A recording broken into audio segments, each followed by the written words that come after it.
អូខេសួស្តីអតិថិជនទាំងអស់ថ្ងៃនេះយើងនឹងមកបង្ហាញអំពី drone ម៉ូដែលថ្មីគឺប្រភេទ drone តូចរបស់ក្រុមហ៊ុន JJRC X36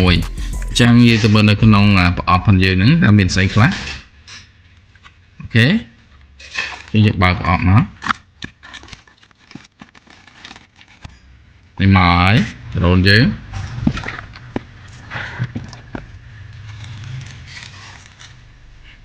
មកខ្ញុំនេះទទួលបាននៅ drone នៅលើ drone នេះគេដាក់ទៅសេថា X36 នេះគឺ brand JJRC អូខេ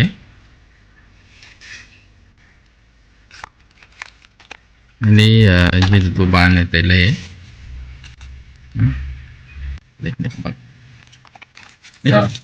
នេះទទួលបាននៅស្លាបសកួរចំនួន4គឺមួយ set តែម្ដងណាស្លាបសកួរចំនួន4ហើយនឹង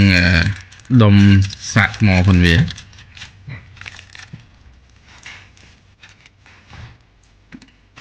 សម្រាប់នេះជាសភៅណែនាំណា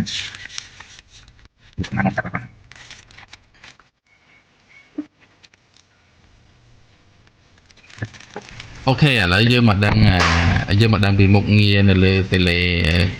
ខ្លះរបស់ drone JJRC X36 អូខេអញ្ចឹងកន្លែងនេះគឺជាកន្លែងបើក tele បើក tele សម្រាប់ joystick នៅខាងឆ្វេងនេះគឺសម្រាប់យើងបញ្ឆេះហើយនឹងបង្ហោះ drone យើងណាអញ្ចឹងនៅពេលដែលយើងបើក drone យើងហើយយើងបើក tele យើងរុញវាតិច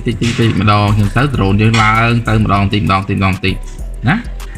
ញ្ចឹងបងប្អូនពេលទៅបងប្អូនមិនមែនបញ្ឆេះមក drone នោះមិនមែនបញ្ឆេះបងប្អូនរុញបញ្ឆេះឡើងលើចេះហ្មងអត់ទេមិនមែនអញ្ចឹងទេគឺបងប្អូនបញ្ឆេះវាបន្តិចហើយវាឆេះហើយរុញហ្គាវាបន្តិចមានន័យថាបើយើងរុញតិចវាហោះឡើងតិចបើរុញខ្លាំងវាហោះឡើងខ្លាំងអញ្ចឹងយើងបង្ហោះតាមកម្ពស់យើងតែប៉ុណ្្នឹងហើយយើងអាដៃឆ្វេងយើងហ្នឹងវាសេរីបើសិនជា drone យើងវារៀងធ្លាក់ចុះបន្តិចយើងសៃវាឡើងបន្តិចឡើងវិញណាសម្រាប់ drone ហ្នឹងអូខេហើយក្នុងការបត់ឆ្វេងបត់ស្ដាំគឺដូច drone យើងធម្មតាអញ្ចឹងបងប្អូនចង់បែរក្បាល drone មកក្បាល drone មកចាស់បងប្អូនទាញមកឆ្វេងអញ្ចឹង drone យើងបែរមកចាស់ណាអញ្ចឹងបងប្អូនចង់បែរទៅខាងស្ដាំបងប្អូនទាញចេះមកស្ដាំមកស្ដាំណាអូខេអញ្ចឹងគាត់ថាសម្រាប់ drone JJRC 36ហ្នឹងពេលបងប្អូនបង្ហោះមិនបងប្អូនបញ្ឆេះវាបន្តិចអញ្ចឹងវាវិលឡើងបន្តិចម្ដងឡើងអញ្ចឹងទៅដល់តែប៉ុណ្្នឹងករណីថាដល់យើងដៃឆ្វេងយើងនៅត្រឹមប៉ុណ្្នឹងណាអញ្ចឹងករណីថា drone យើងរៀងមកក្រោមបន្តិចបងប្អូនសៃវាឡើងលើបន្តិចមកវាឡើងលើវិញហើយណាអញ្ចឹងយើងទៅមើល joystick មួយទៀតសម្រាប់joystick នៅខាងស្ដាំដៃនេះហ្នឹងគឺបើសិនបងប្អូនរុញវាទៅលើចេះdroneយើងទៅមុខណាបងប្អូនរុញវាមកឆ្វេងរុញទៅស្ដាំវាមកស្ដាំរុញមកក្រោយអូខេអញ្ចឹងទៅមើលប៊ូតុងផ្សេងទៀតសម្រាប់ប៊ូតុង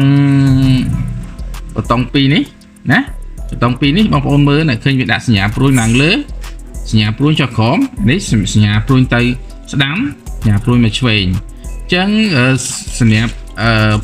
4ប៊ូតុងនេះគឺសម្រាប់សេរីនៅពេលដែល drone នឹងរេថា drone នឹងវារេទៅមុខអញ្ចឹងទៅណារេទៅមុខបងមកចុចបាទនៅមួយទៅឲ្យវាមកក្រោយមកណាកាលណាវាឈប់ទៅមុខហើយបងប្អូនបលែងវាទៅហើយកាលណាថាវារេទៅខាងស្ដាំចេះបងប្អូនចុចបានវានៅខាងឆ្វេងចេះមកវាឈប់រេហើយបងប្អូនដកដៃទៅហើយបង្ហោះធម្មតាទៅហ្នឹងសម្រាប់ប៊ូតុង2ហ្នឹងអូខេសម្រាប់ប៊ូតុងនេះវិញគឺប៊ូតុងបដូរទិសមានន័យថាបើសិនជា drone យើងធម្មតាយើងបង្ហោះឲ្យស្របទិសជាមួយយើងអញ្ចឹងបើសិនជាបងប្អូនរុញវាទៅមុខអញ្ចេះណារុញវាទៅមុខចេះវាទៅមុខចេះណាអញ្ចឹងករណីថា drone យើងបែរមុខអញ្ចេះអញ្ចឹងពេលបងប្អូនរុញវាទៅមុខណាវាមិនទៅអញ្ចេះទេវាប្រកាសតែមកទៅអញ្ចេះវាទៅតាមមុខ drone អញ្ចេះអញ្ចឹងណាតែនៅពេលដែលយើងចុចប៊ូតុងនេះមួយណាប៊ូតុងនេះមួយពោកមកអញ្ចឹងវាលែងកំណត់ជាមុខ drone វាកំណត់ថាបើសិនជាយើងរុញទៅមុខទូ drone នឹងបែរមុខទៅណាក៏ដោយគឺវាត្រូវទៅមុខមិនថា drone នឹងបែរមកឆ្វេងចេះអញ្ចឹងរុញទៅមុខវាទៅមុខចេះ រុញមកក្រោយមកក្រោយចេះណាទោះបីដ្រូនយើងបែរមុខទៅអញ្ចឹងក៏វារុញទៅមុខក៏វាទៅមុខរុញមកក្រោយមកក្រោយបែរមិនចេះក៏រុញទៅមុខក៏វាទៅមុខដែរអញ្ចឹងណាវាដូចតែពេលយើងអត់ប្រើហើយពេលយើងអត់ប្រើពេលណាដែលយើងអត់ចុចអាហ្នឹងគឺមានន័យថាមកមុខដ្រូនបែរទៅណាយើងរុញទៅមុខគឺដ្រូនវាបែរមកចឹងណាករណីថាលើបែរមុខទៅខាងស្ដាំចេះយើងរុញទៅមុខវាមកខាងស្ដាំចេះហ្នឹងសម្រាប់មុខងារប៊ូតុងមួយហ្នឹងអូខេសម្រាប់ប៊ូតុងនេះវិញសម្រាប់ប៊ូតុងនេះគឺប៊ូតុងកន្លាប់360អញ្ចឹងបងប្អូនចុចមួយមកបងហៅយ៉ាងលើមកគឺដ្រូននេះកន្លាប់360ណាសម្រាប់ប៊ូតុងនេះហើយសម្រាប់ប៊ូតុងនេះគឺប៊ូតុង speed ប៊ូតុងថែមល្បឿនអញ្ចឹងបងប្អូនចង់ថែមល្បឿនដ្រូនបងប្អូនឲ្យអត់ទៅលឿនបងប្អូនចុចវាទៅហើយរុញវាទៅមុខទៅវាលឿនជាងមុនអញ្ចឹងដែរអូខេសម្រាប់ប៊ូតុងនៅលើ tele មានតែប៉ុណ្្នឹងឯង